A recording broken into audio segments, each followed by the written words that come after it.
Yahweh bless you. Before we do tonight's teaching, we'll go ahead and hear from our Father first. And this is Sunday, Monday, Tuesday, Wednesday. This is the third day of the Festival of Booths. We were supposed to do 7 days of nothing but rejoice. Rejoicing, yeah. Wasn't an option. Can you imagine the parents? They'll complain to kids, pop you in the head. But before we do that, we will come to our Father with an offering. He says, don't come to Him empty-handed. What does He want? Obedience. And we're going to do 1 Corinthians chapter 14. It says, be zealous to prophesy, and don't forbid anybody to speak in tongues. So if anybody would like to speak in tongues and interpret or prophesy, please do. Verminio sakaya ban verokosibita shendia. Boshendia of ayapisabila fientia koda. My miracote finia shekila. I've watched you. I have watched you since before your births. I have known where you would come to, and I have followed you. Yea, I have covered you with my wings, and I have seen what you are capable of, my children. I have seen what you are capable of, and I have seen what you are afraid to do. Don't be afraid to do the things that I ask you to do, because if it was that bad, I wouldn't ask you to do it. I'll give a prophecy. Go forth and speak my words and let it resonate out of your heart and in your feelings and in your life, because it will be seen by the world around you that you are my sons and my daughter, in whom I have put my Ruach HaKodesh, my spirit, inside you, in order that you may manifest my greatness and my power. I'll give prophecy. Staying within your castle, within your walls, is easy.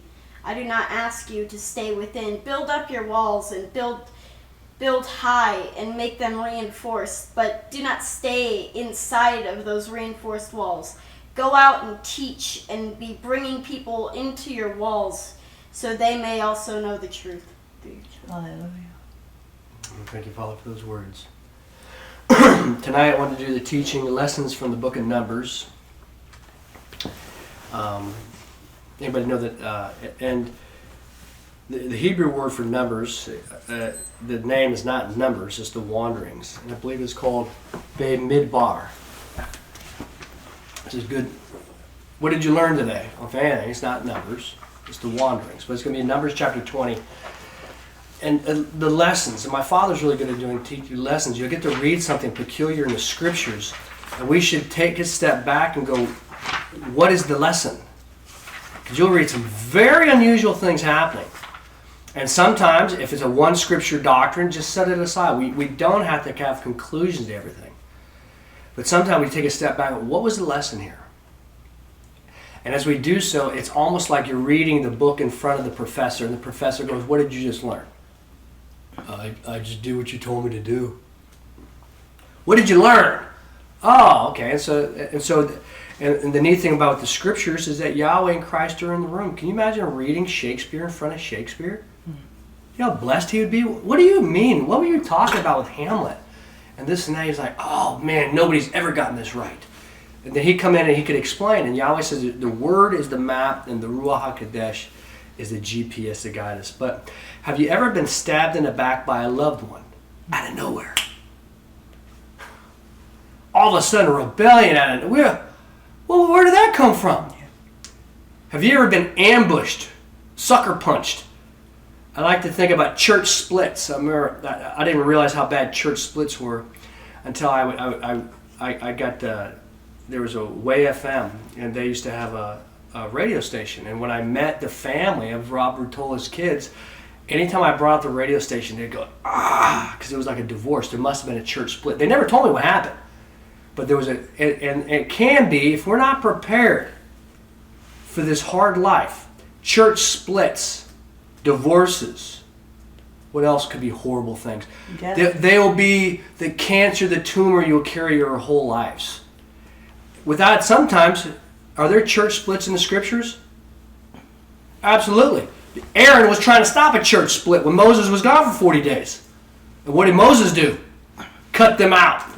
And there are splits and there's separations. But if we can look at it from the lens of what just happened to me, then what can happen is we can learn from the lessons in Numbers 20 and Revelation 20, which is a reflection of Numbers 20. My dad just recently brought that up. Wow. then what happens is when these things happen to us, we shouldn't be, oh my goodness, my whole family abandoned me. And Yahweh's like, you think this was a popularity contest? Yeah. Come on, man.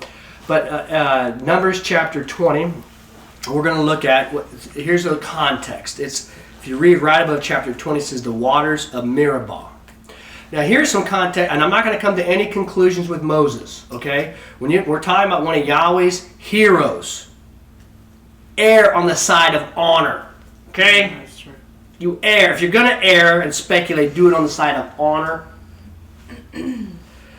This is the 40th year. Moses is 120 years old. And going into this, one very peculiar thing is, let me see here. Right after chapter 20, well, no, I'll stay on task. I'll try to stay on target. Going into this, 40 years, how is Moses' health? Deuteronomy 34:7. Great. Is he decrepit? No. No. Going into this, how many times has Yahweh asked Moses, how many times has Moses asked Yahweh, who's going to take over this after I'm gone? Well, I don't know. In the scriptures? He's 119, 120. Going strong. And Yahweh is going to lead Yisrael. Who's leading them? Moses. Yahweh. Yahweh, yeah. They're following him, right? You ever been on a mission from Yahweh? Yeah. Maybe you got married as a mission from Yahweh. Maybe you took a job as a mission from Yahweh. Well, it's from Yahweh. It should be great. Yahweh's going to lead them to a place where there's no water. Why? Teach them to. You know a tree by its fruit. And I believe, this is a speculation with Moses. Moses is 120 years old. Until this 20th chapter, he doesn't ask Yahweh who's taking over afterwards. Moses has every intention to keep working. He's not talking about retirement? No! I'm going in the land of milk and honey. I'm doing this. Is he worn out? No. I need to relax. I need to be taken up in a chariot. I can't handle this Jezebel stuff. Moses didn't want to retire. Who else didn't want to retire from battle? Can you think of anybody? Caleb. Okay, well, at a different time, I was going to say King David. Yeah. Is it easy for a king to say, your kids go die for me, and your kids go die, not my kids? King David's on the front line. They went, hey, boss. And it must have been confirmed by Yahweh, because David would do whatever Yahweh said. Yahweh said, go. They go, your King David can't go to war anymore. What? Not retirement. As soon as I'll get to do whatever I want. Here's Moses going into this, and I believe that this testing at Meribah is for Yahweh to get to show the cards of the people. Because it's been 40 years, or about 40 years, because we're going to learn the timetable later on. You're going to find out, I believe it's 33, that Aharon dies in the 40th year. And in this chapter, it's going to say Aharon's going to die. It's going to say Miriam just died. It's about the 30th night, if not the 40th year. What do we know? We know the generation of the men 20 years old are all dead or gone. Who's left? The women are still there. But all the men, it's all young bucks. Can you imagine the man to woman ratio? If only the men died, there's a lot of chicks. And what else? 40 years Yahweh fed them. Did they go to war? Before reading Numbers this time, I never realized Moses' whole life was war. A perspective I'd never thought about. I think about the war of Egypt. You read Deuteronomy and Numbers, he's going after these guys, he's going after these guys, and it's civil war after civil war after civil war. Are you kidding me? The earth just swallowed the sons of Korah. Moses says, if these guys die a natural death, I'm not from Yahweh. But if the earth swallows them in their camp, and what happened? They get swallowed, right? They witnessed all of that. And now they're living in close to perfection, a perfect environment. Have they won? Have they beat their allies? Yes. Have the evil people been culled out of their family? Yes. And what happens is it appears Moses, Aharon, 120, 123 years old, ready to go in the land of Canaan. And I believe Yahweh goes, you guys need to retire. You're just not what you think you are. Well, yes, I am. But more importantly, that's not the teaching. The teaching is going to be, the people who are going to rebel. Just like this. And it wasn't until I was actually speaking with my father recently about what I just read that I was thinking that the reason why they rebelled is because they kept hearing about Egypt. Because they're going to talk about going back to Egypt. This is 40 years later. Name something that happened 40 years ago. Ronald Reagan was talking to Gorbachev. Melania would be like, who's talking to who? I heard of the, who are they? And in order for her to get excited to go back to the Reagan administration, she'd have to hear about it a lot. So what are these people talking about? I don't know. Okay, so now we'll start chapter 20, verse 1, and read through 13. Somebody read that. You guys take turns, please. Then came the sons of Israel, the whole assembly, into the desert of Zin in the first month, and the people dwelt in Kadesh. And Miriam died there and was buried there. And there was no water for the assembly. So they gathered together against Moses and against Aaron. And the people contended with Moses and spake, saying, Would then we had died when our brethren died before Yahweh. Wherefore then hast thou brought the convocation of Yahweh into this desert to die there, we and our cattle? Somebody else?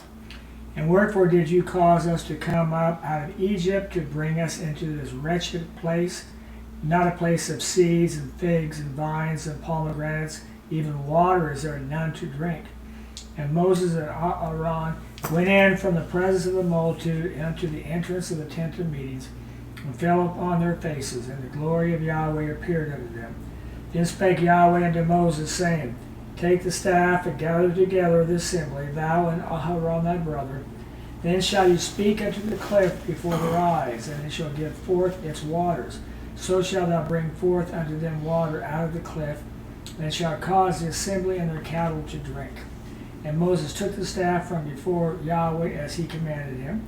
And Moses and Aharon gathered together the convocation before the cliff, and he said unto them, Hear, I pray you, ye rebels, out of this cliff must we bring forth for you water. And Moses lifted his hand and smote the cliff with his staff twice, and there came forth water in abundance, and the assembly and their cattle did drink. We can stop there for a second. What I believe, if we're reading through this, if you keep reading and find out where was Moshe, where was Aharon, they're ready to go in the land of promise. But I don't believe, I'm going to speculate, I don't think they knew how many wicked people were amongst them.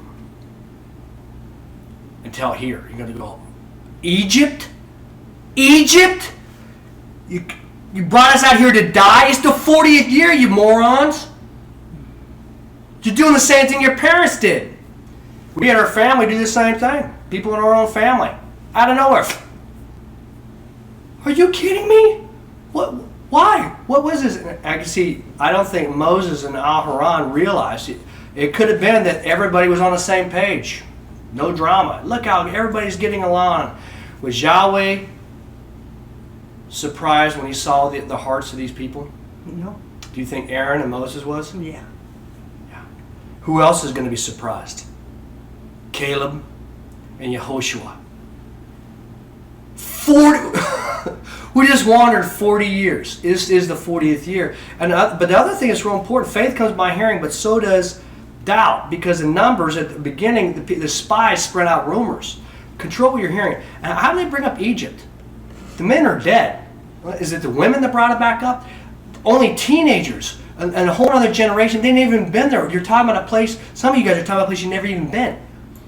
The other thing with that Egypt, I call it like the Egypt mentality or the battered wife mentality. When you go through a breakup, you only and you're lonely, you only remember the best parts of somebody. Mm-hmm. So you actually, and during the relationship or the courtship, you delete all the good pictures. Bad pictures, excuse me.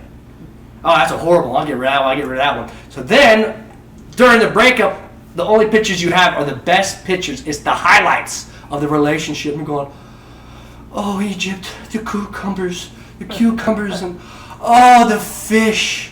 It was free. Oh, the walled cities. Oh, you children should have seen the monuments. The monuments, you kids have never seen Egypt. I can imagine whatever they're hearing. We do the same thing with breakups and relationships when there's splits. Yahweh, I believe what Yahweh was doing here is he led them to a place to show their cards. When these things happen, and I read this, and before I actually read Numbers 20 here, and we're going to go ahead and turn to Isaiah 65. And we're going to come back here in a second to keep your thumb there. What's the purpose of the waters of Meribah? It's a testing. And have you ever been where there's a family split or a relationship where somebody you thought would always be there, they said, that's it. That one thing you just did, that's the last straw. I'm out. What? Isn't that how they would do it? What did they do with Moses? That's the last straw. That's the last time we're going thirsty again. When these things happen, if you're not ready for these Meribahs, who are you going to resent? Well, if Yahweh just didn't do it, if he would just gave them water, they would have never rebelled, right? No. They would have rebelled. And they would have got cold out. They're getting ready to go to war. And here's Moses and Aaron thinking, here's family members getting along so well. And Yahweh seeing their hearts going, this one would stab you in the back. This one would sue the hell out of you. This one over here that snuggles with you. And how would Yahweh explain that? With Moses, he just showed their cards. Who is my mother, my brother, my sister? Mark 3:35. And what is Moses going to get to see through this? Caleb, again, Joshua, and going to go. I believe after this, Moses and Aaron could have been, that's a good time to retire anyways. It's time to retire. But that was so neat because in this 20th chapter, Moses goes, well, who's going to take over the business? What does that mean? He had every intention of continuing. Well, his body's in good health, but he wasn't going to quit. Have you ever been on a mission or served, did teachings, and you go, I got 5 more minutes to serve and then I'm out? Moses had to be told to tap out. Yeah. What a leader. Who else did that? David. And if you look at Moses, I like to call it, I put footnotes above Numbers and Deuteronomy. The wars and his civil wars. The wanderings were wars. Wars and wars and wars and civil wars. And I'm like, that's just like David. I'm like, man, can't wait to meet these guys. Yahweh had to tap them out. You guys are good. Me, I got 2 weeks. If somebody read Isaiah 65, chapter 7 or verse 17 through 20, please. Behold me creating new heavens and a new earth, and the former shall not be mentioned, neither shall they come up on the heart.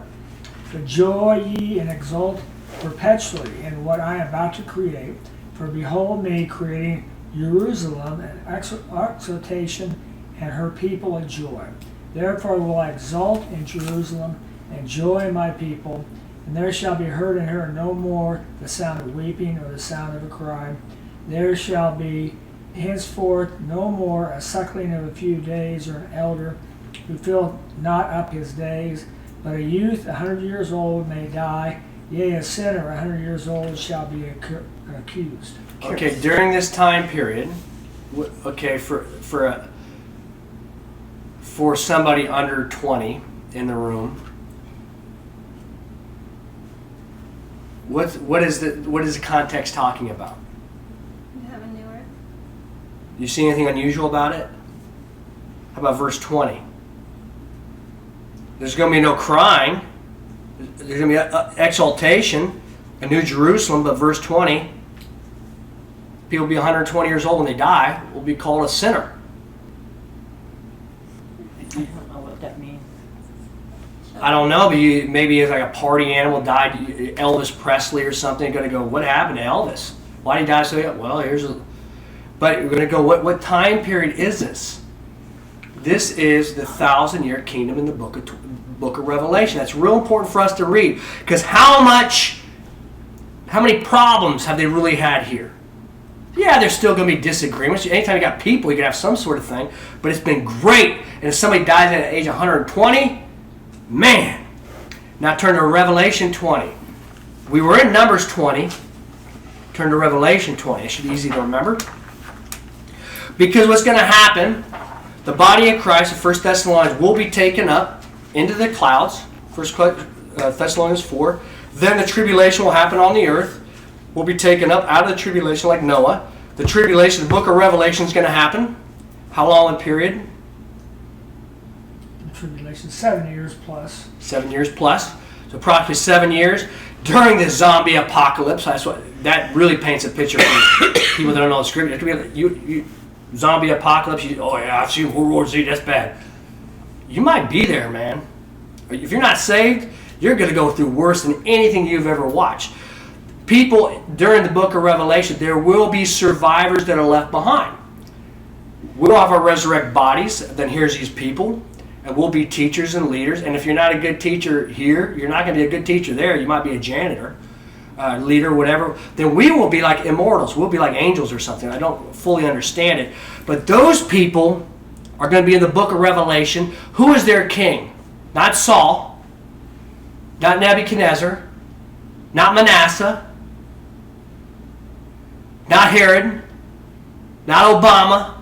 Who is their king? Yahushua. Christ. The perfect king. A prophet king who sees everything. Does he get everything right? And if you're going to go before a prophet king, and Solomon was a type, when he said split the baby in two, there was fear everywhere. Why? For a number of reasons. Yahweh is in here. And who are you going to trick when you're going before a prophet, king, and a judge? Nobody ever gets away with anything. Is that a good deterrent? Disputes? Hook up the polygraph. The what? What's a polygraph? It's a lie detector test. It has flaws. But how many disputes would be fixed, even in your own household? Hook up the polygraph. Who ate the cookies? Kids be like, I'm just going to fess up right now and get it over with. So imagine this kingdom. And who's running things? Are they corrupt people? Joab turned corrupt, right? And he worked under King David. The people under this kingdom, if somebody dies, not us, but the people, the leftovers, if they died at 120, people will be like, what did he do?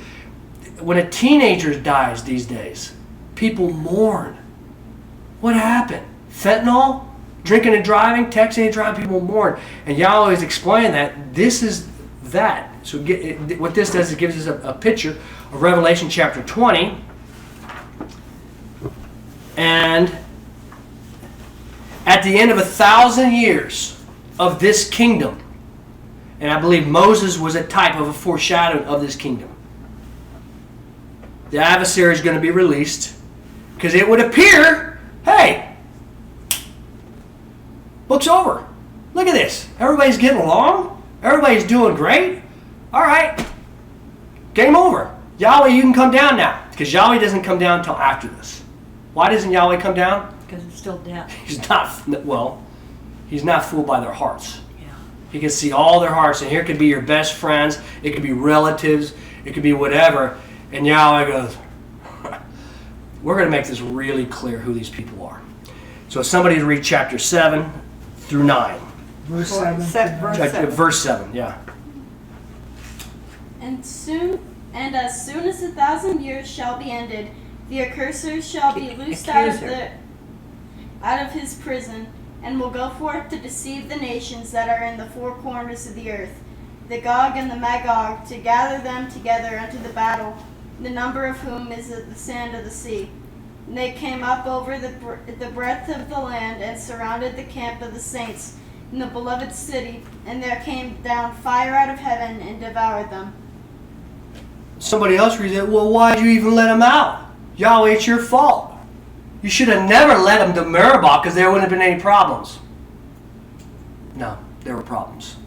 And you know a tree by its fruit. And Yahweh makes things very clear. And in our own lives, you'll get stabbed in the back by loved ones. And they're going to blame you for a pet peeve. Why? It's evil. Unless they're really evil. Why? I wish I would have stabbed you twice. Who does that? Well, the really evil people do. But anybody with a little bit of morality is going to blame you for what they did to you. Did they blame Moses in Numbers 20? Yeah. You and Yahweh. And here's the whole thing. But the point of it, what's the point? The point. Yahweh's going to lead you and I to places to where you're going to see the hearts of the people. Don't resent Yahweh for it. Are you serious? This is what's going on? I had in my own life where I had a really good life. I thought things were going fantastic. And then there was a mortgage crisis. The market goes down. All my money dried up. And guess what happened to me? A lot of people left me, abandoned me, and then they blame me. What happened? Yahweh, and I believe in my own business. Yahweh turned off the water. Then what happened? I didn't understand it going through it. What just happened? But as soon as they were gone, guess what happened to my business? The water comes back on and things started overflowing. If we're not telos, if we're not reading between the lines, you're going to resent Yahweh for those church splits. You're going to resent Yahweh, saying, look what I did for you. I've been faithful for 40 years, and this is what I get. Instead of going, Yahweh, thank you for showing me who is my brother, my sister, my mother, and separating these things. Judas Iscariot, those things can hurt, but we can learn from it. What is the point of this? Turn to Numbers chapter...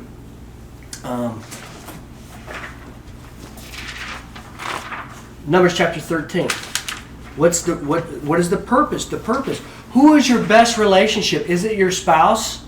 Is all of your time, your emotion, your affection invested into this one person? Because if that person flees, guess what's going to happen to you? You're going to collapse. Is it your children? Is it your firstborn or your secondborn? And you have everything. You see that with movies, they would do anything. Satan loves that. The adversary loves that. All I got to do is tempt this person, and he'll destroy both of you. Do a Tommy crap to you. What's the lessons here? What's the lessons? Who's your number one relationship? It should be Yahweh. What is built upon the rock? Yahweh says they will flee. They will be weak. They will cave. They'll do it intentionally. They'll do it unintentionally. They will attack you because they're weak. They will blame you because they're weak. They'll blame you because they're evil. But I will never blame you. And I will never leave you. And I believe right here, even in Numbers 20, that Yahweh's relationship with Moses, wow, man, here it is. Here's just Yahweh, or Moses with Yahweh. You have been so faithful.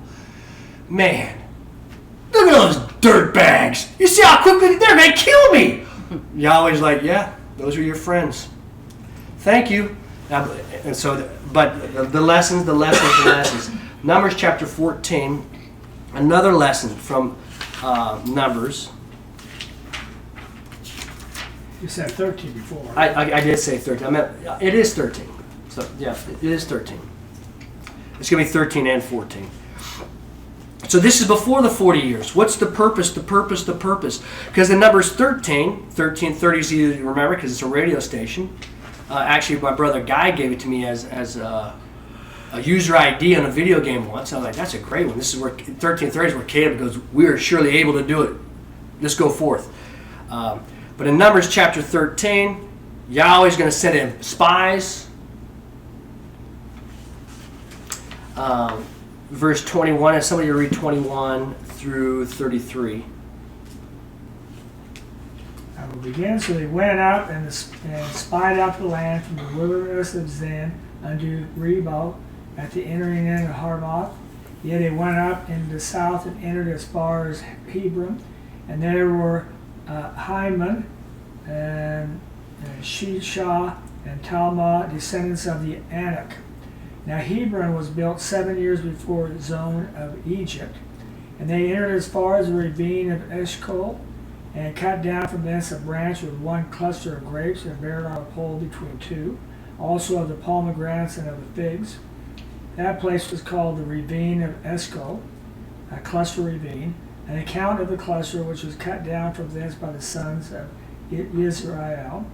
And they returned from spying out the land at the end of 40 days. They took their journey and came in unto Moses and unto Aaron and unto all the assemblies of the sons of Israel into the wilderness of Paran towards Kadesh, and brought back word unto them and all the assembly, and showed them the fruit of the land. And they recounted to him and said, we entered into the land where thou didst send us, and surely it does flow with milk and honey, and this is the fruit thereof. Nevertheless, surely mighty are the people that dwell in the land, and the cities walked in exceedingly great Moreover also, the descendants of the Anak saw we there. Amalek dwelt in the land of south. And the Hittites and the Jebusites and the Amorites dwell in the mountain. And the Canaanites dwell by the sea and by the side of the Jordan. How far? 33. Somebody else want to finish? And Caleb stilled the people unto Moses, and said unto them, Let us go straight up and possess it, for we shall surely prevail against it. But the men who went up with him said, We cannot go up against the people, for stronger are they than we. So they sent forth a rumor of the land which they had spied out among the sons of Israel, saying, As touching the land through which we passed to spy it out, it is a land that eateth up them who dwell therein. And all the people that we saw in the midst thereof were men of great stature. And there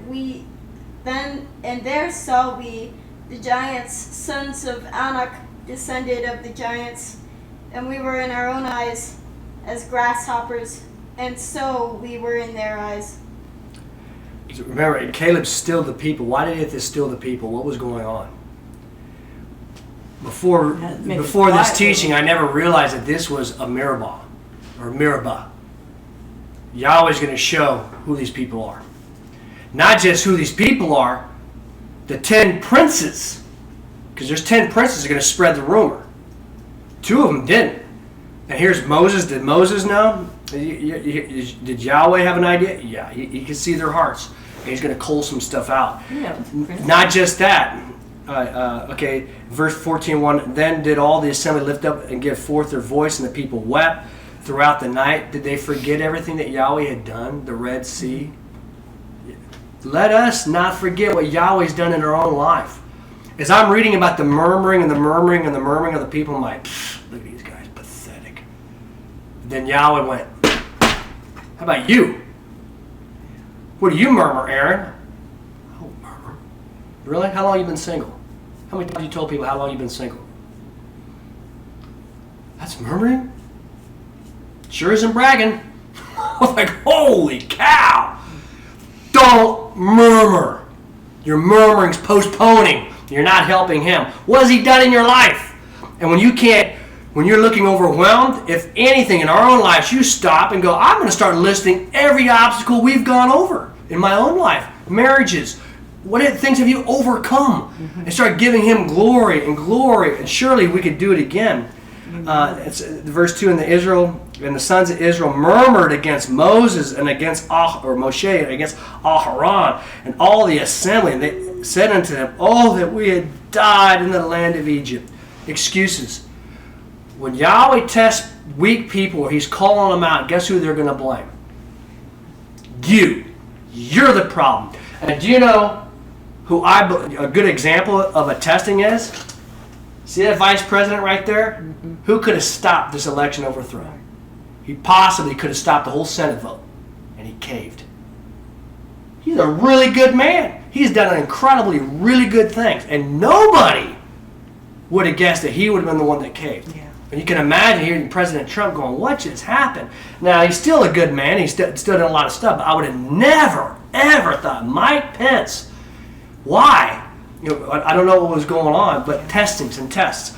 But the lesson from this, not only is this a Meribah or a Revelation 20, prepare yourself. Because if you are righteous and you're going the right way, and all of a sudden there's a test and there's a rebellion, it's Black Lives Matter riot in your own house, what's the tendency to do? Just peace. Calm down. And then who's ever being irrational, just give them what they want. Yahweh's going to say no, don't. And so we're going to look at Aharon, Moses, and Caleb.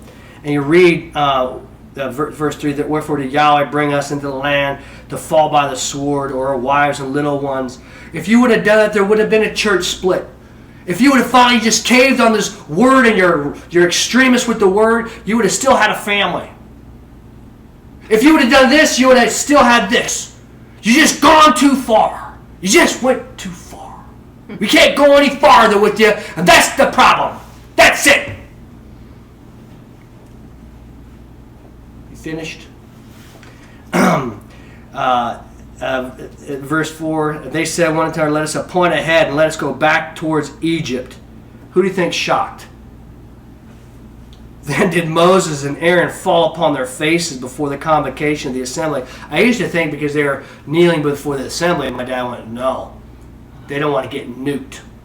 The same Elohim that went boom, wiped out Egypt, they're going, holy cow, wrath is coming. What do? They fell down upon their faces before, in verse 6, but Yehoshua, son of Nun, and Caleb, son of Jephunneh, of them who spied out the land, rent their clothes, and as Aharon and Moshe are kneeling, going, what is going on here?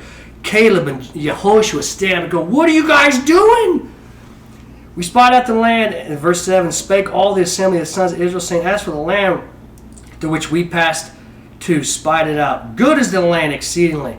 If Yahweh delight in us, then will he bring us into the land and give it to us, a land which doth flow with milk and honey. I'm trying to witness to somebody who's being obedient. They've been told to sell their house and to move. And they've been confirmation with all the rest of the stuff. And the person says, I've never left Texas in my whole life. I'm never going to leave Texas. I gave a prophecy or something, and her conclusion was, I'm not leaving Texas. I went, I didn't say anything about Texas. Did I say something about Texas? I didn't say anything about Texas. Later on, as I was praying, I went, I didn't say anything about Texas. He goes, I did. Oh, you said something about Texas. And this person, and then the conclusion after that, I got a stinging rebuke, not really. From now on, we're just friends. Just funny things. No more of that other stuff. Don't give me advice. I didn't ask for it in the first place. I'm like, I don't care. Whatever. 3 weeks later, guess what? The house is for sale. And they show me the pictures of where they're going to be moving into Georgia. They didn't say thank you. They didn't apologize, but that's all right. And I'm like, so what's going on? I'm moving. And now, right now, the person is wavering. And they're mourning what they're giving up, what they're giving up, they're giving up. What's the problem? This person that I'm mentoring is looking at Egypt. Egypt, look what I'm giving up, instead of going, what is the land of milk and honey like? Control your thoughts, because in Numbers 20, must have been rumors about Egypt. They hadn't been there for 40 years. Half the population never even been there. So what is this? They're hearing and hearing and hearing and hearing. And this person in their own family is trying to talk her out of it. What, are you crazy? And I'm like, our Father will give you the desires of your heart if you're obedient. Seek ye first His rule and His righteousness, and all these will be added unto you. You have children. You're praying for these children, right? Yeah. You do whatever He tells you to do, and He takes care of those kids. Make sense? But here's Caleb, land flowing of milk and honey. And then only against Yahweh don't rebel. We're not rebelling against Yahweh. It's just Moses. This Moses. Do not ye fear the people of the land, for our food there. Their shade hath departed from over them, and Yahweh is with us. Do not fear them. But when all the assembly bathed, what? Stone them. With stones. Kill them. What them? Have you ever been rebuked for being faithful? Yep. You're the problem. You never cave. You're always so far right. You got to get in the middle of the road. There is no middle of the road. There's being right or being wrong. Yeah. And if I have to get evil, a little leaven leavens the whole lump. If I have to compromise 1 Corinthians chapter 5, I can have Yahweh, I can have you. I can't have both. I can't have sin. I had rose bushes in my backyard. I really like rose bushes. How weird is that? I planted rose bushes. And they're growing. My dad said, don't just plant flowers, plant these knockout roses, because they'll flower all the time. I'm like, wow. My sister-in-law at the time says, don't plant roses, you'll hate them. And I'm learning why she said that. I got thorns still stuck in me from last year. Okay. Still like them, though. But one of my rose bushes looked like it was drying out, and I'm looking at it. It didn't look good. 2 years ago, I had a problem up front. I went to this nursery. I showed them a branch. They said, you got bagworms. It's an easy fix. Spray this. I go, really bad? I didn't even see it. They go, see these little things? Bagworms. I sprayed it. Guess what happened to the rose bush? Came back beautiful. I went, yes! Because it's a tree, or it's something producing fruit. It's producing fruit. It's producing fruit. And this one, I'm like, I wonder what this is. So I took a picture of it. It was on my to-do list. Find out what's wrong with my bush. I cut a branch off. I walk into the nursery, I sit on the table, and the lady kind of backs up a little bit, and when she looks at it, I'm like, I don't think it's leprosy. I said, this is my roses I got from you. And she named it, it's a parasite. And this parasite, and she goes, you got to kill it. I go, whoa. It just looks like it's dried out. She goes, see all these thorns? It's a manifestation. There's not regular thorns. It starts breaking out. She goes, your whole bush is infected. And I go, I got to kill it? Can't I just cut the branches off? She goes, if you don't kill it, it will kill all of your roses. There is no compromise. And she looked at me, and all the women, they're like, you got to get rid of it now. Well, holy cow, I wasn't expecting to go to nursery. They tell you to kill the bush. It's not dead yet. But I had to come home and I look at it and I'm going to go, and that is what 1 Corinthians 5 is. Somebody's a fornicator, a drunkard, an adulterer. Yahweh says, set them aside. Separate. You can't have them in me. But at this point right here, the obedient ones, they said kill them. And then what happens next? Somebody reverse 10 again. But when all the assembly bade stone them with stones, the glory of Yahweh appeared in the tent of meetings unto all the sons of Israel. Do you think Yahweh was surprised? No. I bet you Moses was. Are you kidding me? Look what we just came through. You're going to rebel now? And kill us? And you can imagine what else is going to Caleb, and you're going to kill us? And then Yahweh waited until then, and then he stepped in. What happens to the 10 spies, the 10 princes? Anyone? So they die. They die immediately. Not immediately. Well, They die. they die. They die. But here the whole thing is going to go, Yahweh goes, do you see what you're dealing with? And you can imagine what this whole plan didn't look very good. Why would we even... I believe that this was a calling out again, another testing. You don't see what you have. And in your own relationship, in your fellowships, or whatever, every once in a while you're going to go through. My dad said, people say they love you. They don't love you. You know when somebody loves you, when they show up to move you, or you go through a divorce. I'm like, Dad, come on, dude. Come on, you got to be cooler than that, man. And then you go through a hard time. And when you go through some hard times, you find out who's really there for you. And so the point of the teaching is there's going to be sifting. And there's going to be calling things out. And sometimes you're going to be obedient, and it's going to look like everything fell apart. And guess who you're going to blame if you're not careful? Yahweh. He didn't do anything wrong. And in fact, he's going, some of these people you think are your friends, they're evil. We got to get rid of these people. Sift it out. And that's where we can be leaders. And then that's real important right here. How many people were going to be killed for being obedient? Caleb and Joshua, maybe Moses and Aharon, we can't tell. But that's 4 people out of everybody standing up. So if you're in a minority and you're being obedient, you're in really good company. Yeah. And so actually we say, I'm glad. I'm really glad, because less compromise this way. And then we encourage people to say, don't forget about the waters of Meribah. What does that mean? Yeah. You know that when the manna ran out, they complained? Or I don't know if they complained. They go, hey, yeah, there's times Yahweh's going to turn off your income. Possibly. Well, what's happening now? He's just going to go, this life is an audition for the next life. If he can't trust you with assets, time, money, relationships here, he's not going to be able to trust you there. So if you look at it that way and he tells you, I want you to move, it's an audition, huh? Will he make it worth my while? Absolutely. Obedience will always be well worth it. How? It's better than anything we know. He will reward you. And nothing can be taken that he can't replace. And if you lost some close family members or friends you thought, or spouse or a child or whatever, and it ripped you out, instead of mourning the people who rebelled, say, thank you, Yahweh, that you have never done that to me. And thank you for whatever you're going to replace them with. And he'll give you a Caleb and a Joshua. And notice it wasn't Moses' sons. You don't see Moses' sons anywhere. But there's Joshua. You do see Aaron, his brother, which is kind of neat. Yahweh, thank you for your word. And we thank you for us not to be sissies, but to be tough. And people would look, oh, certainly they'll cave now. Look, they're going to lose everything. I say, no. When we can look, when Jesus Christ was tempted by the adversary, he spoke Scripture. When Jesus Christ was on the cross, he spoke Scripture. And when people left him, he spoke Scripture. We thank you, Father, for helping us speak your word over and over and over again. And we thank you for these words. Do not be distracted by who comes or goes, because you'll be so distracted on what is right and what is profitable. What is profitable? Obeying my scriptures and doing what I told you. And if people leave, rejoice because you are obedient. And if people come, rejoice, but do not be deceived by these riches, whether it's people or money, because money can be taken and people can be taken. But rejoice in your obedience, for I will reward you above and beyond anything you imagine. For that which you have sown, so shall you reap. Hallelujah.